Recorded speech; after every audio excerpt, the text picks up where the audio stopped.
Good morning.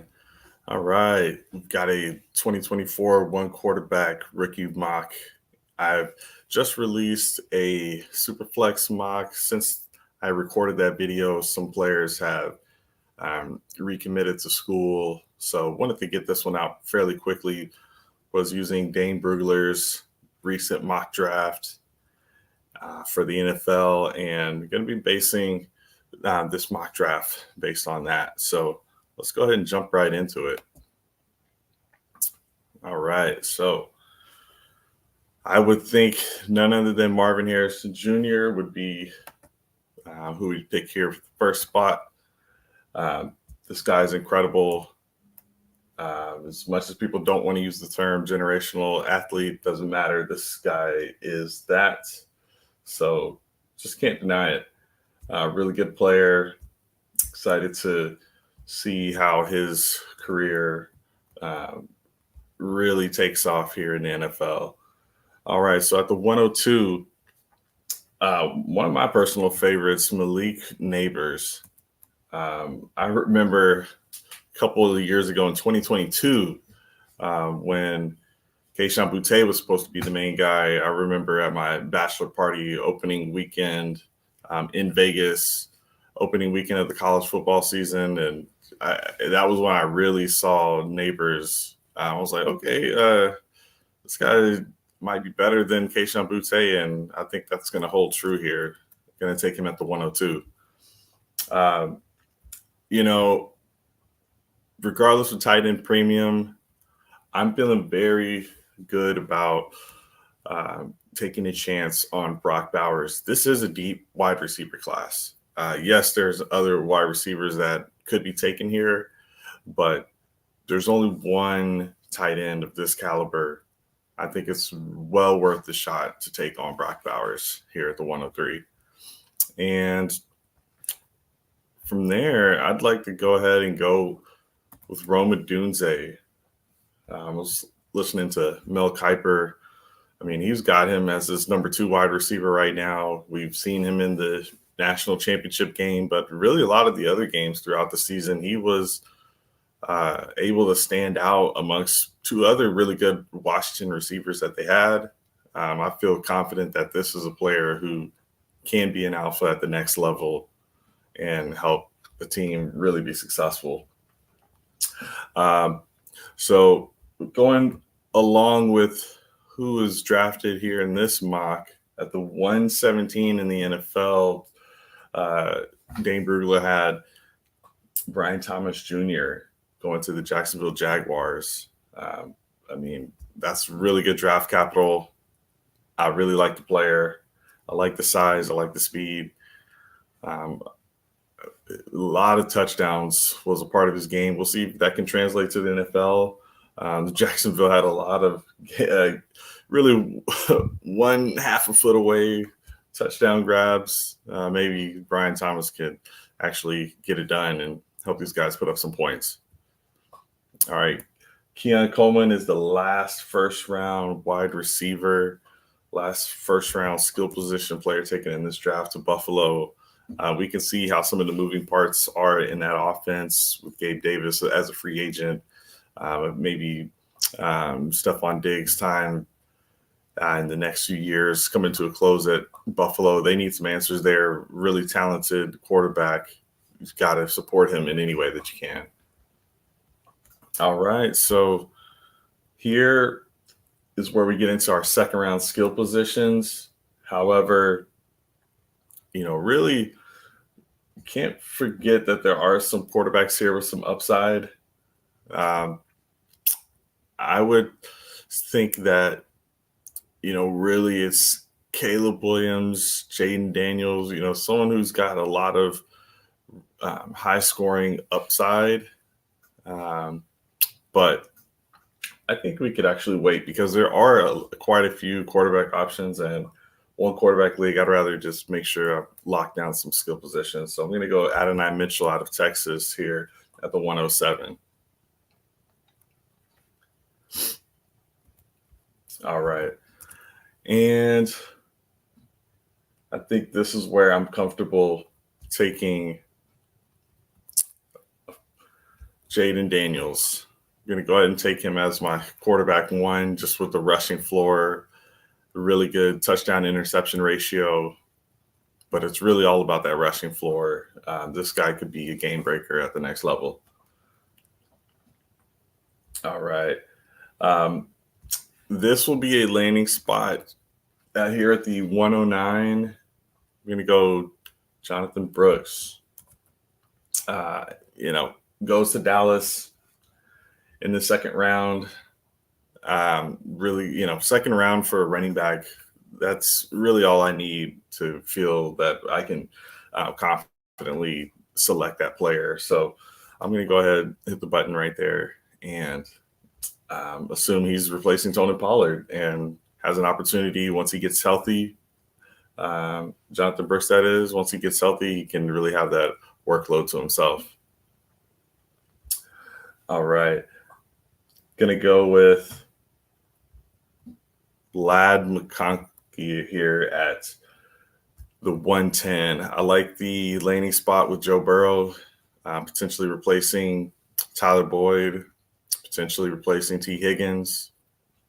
We will see what they want to do, but it's really the pairing with the elite quarterback that I like there. All right, at the 111, I'm going to go with Caleb Williams here. There's really high upside with this player. We'll see how much of an impact he can make, but really due to a lot of the quarterback injuries last year and the need for someone that could be a potential difference maker, well above the 20 points per game mark. If we're able to find that in Jaden Daniels or Caleb Williams, we'll end up being very excited even here in this 1QB draft. All right, go ahead and keep moving forward. I'm going to jump down to one of my favorite landing spots here with CJ Stroud. We've got Malachi Corley joining and helping that wide receiver core. Very young group overall, but CJ's already shown that he's got the ability to lead these guys into the playoffs, and this team is just going to need to add to what they can do to help make CJ successful. All right, so that ends the first round. We've got Marvin Harrison Jr., Malik Neighbors, Brock Bowers, Roma Dunze, Brian Thomas Jr., Keon Coleman. We've got Adonai Mitchell, Jaden Daniels, Jonathan Brooks, Ladd McConkey, Caleb Williams, and Malachi Corley. All right, so here for the second round, I'm going to just take my favorite receiver,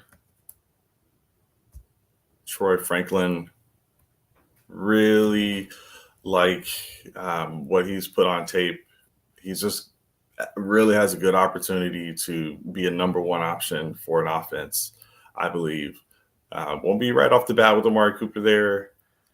This team really has a limited amount of money due to their investment in Deshaun Watson. So I would say there's no guarantee that they can keep Amari Cooper. Amari Cooper has taken pay cuts in the past, so he is not necessarily going to inhibit them from keeping him, but just due to age and maybe front office decisions, we could see Troy Franklin in a year or two become the number one in Cleveland.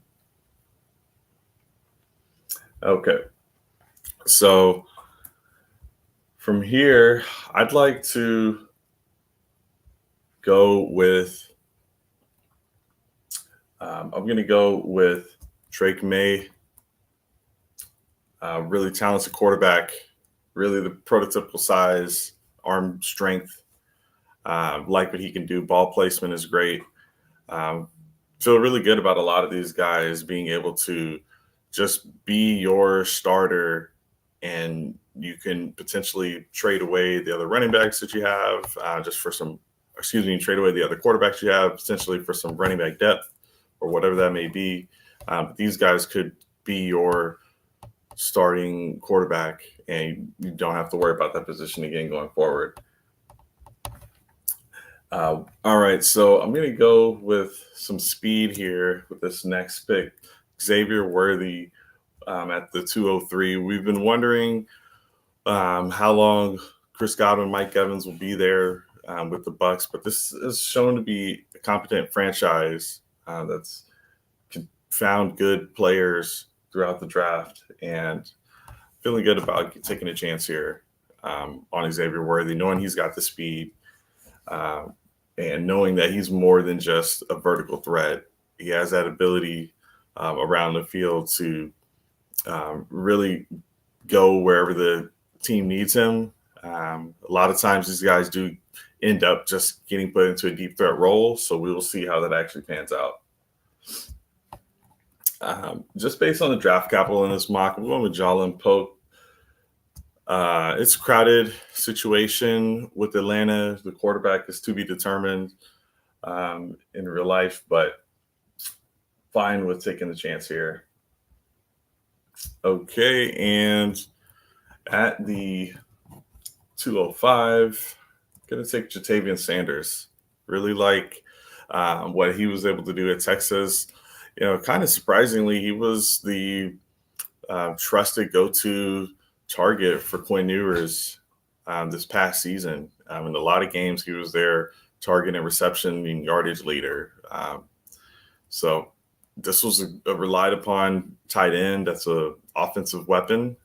I think for the Chiefs, we know Travis Kelce's time is coming to an end at some point. But if they make this selection in the second round, this is definitely well worth taking and just see what happens. All right. And at the 206, we're going to go with Trey Benson. Didn't get a landing spot. His draft, Dane Brugler's draft didn't go beyond 2 rounds. So we're thinking this is hopefully still day 2, 3rd round. Draft capital for Trey Benson, like his contact balance, ability to fight through tackles, get the yards after contact. Really good player. We just have to see if all of that will translate up against bigger and faster competition. At the 207, we got Bucky Irving, pass catching weapon out of Oregon, really good player. We're just going to rely on the pass catching skill set and see if that translates. We would hope, again, this would be day 2 capital. At the 208, I'm going with Blake Corum. He was on the national spotlight and proved that he can play. He's got a little bit of juice, and I think teams will be happy to take him in the 3rd or 4th round, plug him into a complementary role in the offense, and give him a shot to contribute. All right.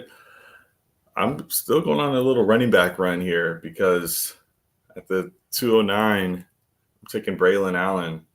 This is a big player who, we'll see how he measures out at the combine, but, kind of size similar to A.J. Dillon. But, we're hoping he can be the lead in the backfield and really just got to take shots on guys in this class where it's a little bit murky. Tez Walker here at the 210, really fast player. I feel like we didn't get a full shot to see what he's capable of, but we've seen enough to know he can play, and the speed should translate. And I think an offense would be happy to give him a chance. All right. Jalen McMillan, another receiver out of Washington. Really like this player. Going to give him a shot here at the 211. And I would say a lot of options still going forward, but I think I probably want to take just a flyer at this point on Xavier Leggett, because he's got the size and the speed. Only 1 year of production. That's the red flag. But just to end out this draft, want to take an upside shot and see what could happen with this player. All right. Well, thank you for watching. That's the end of this 2024 one quarterback, 2-round dynasty rookie mock draft. This is the Fantasy Football Key. I appreciate it. Take care and have a nice day.